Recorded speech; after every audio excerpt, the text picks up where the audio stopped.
Hello friends, कल्पना कीजिए कि आपने अपनी बीमार माँ को देखभाल के लिए 2 दिन की कैजुअल लीव अप्लाई की। आपकी लीव स्वीकृत नहीं हुई, फिर भी आपातकालीन स्थिति के कारण आप छुट्टी पर चले गए।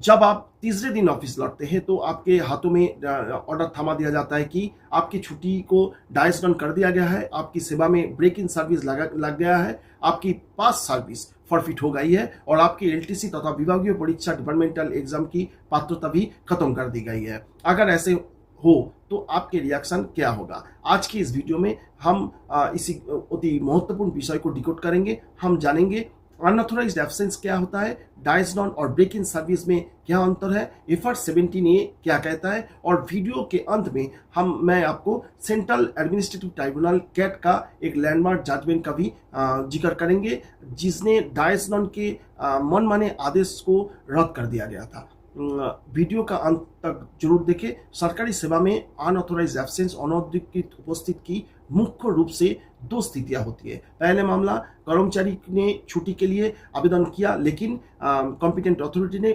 उसे स्वीकृत मतलब सैंक्शन नहीं किया और कर्मचारी फिर भी अनुपस्थित हो गया।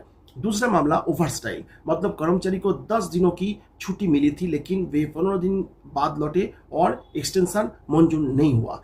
नियम क्या कहता है? अगर स्वीकृत छुट्टी के बाद कर्मचारी बिना एक्सटेंशन के अनुपस्थित रहता है तो कॉम्पिटेंट अथॉरिटी संतुष्ट न होने पर उस अतिरिक्त अवधि को हाफ पे लीव से डेबिट कर सकती है, लेकिन उस अवधि का वेतन नहीं मिलेगा। अगर एचपीएल बैलेंस शून्य हो तो उसे UL extraordinary leave without medical certificate में बदला जा सकता है, लेकिन अगर लीव स्वीकृत ही नहीं हुई और कर्मचारी अनुपस्थित हो गया तो अथॉरिटी उस अवधि को डाइस डाउन घोषित कर सकती है। आइए सबसे बड़े भ्रम को दूर करते, डाइस डाउन और ब्रेक इन सर्विस में क्या अंतर है। डाइस डाउन, इसका शाब्दिक अर्थ तो है नो वर्क नो पे। कॉम्पिटेंट अथॉरिटी सुओ मोटो संज्ञान लेकर ब्रेक इन सर्विस को कंडोन कर सकती है। इसमें केवल उस विशिष्ट अनुपस्थित अवधि का वेतन भत्ता नहीं मिलता, लेकिन आपकी पुरानी सेवा पास सर्विस बनी रहती है। आपका एलटीसी और विभागीय परीक्षा के पात्र बने रहेंगे। FR 17A break in service, ये बहुत गंभीर स्थिति है।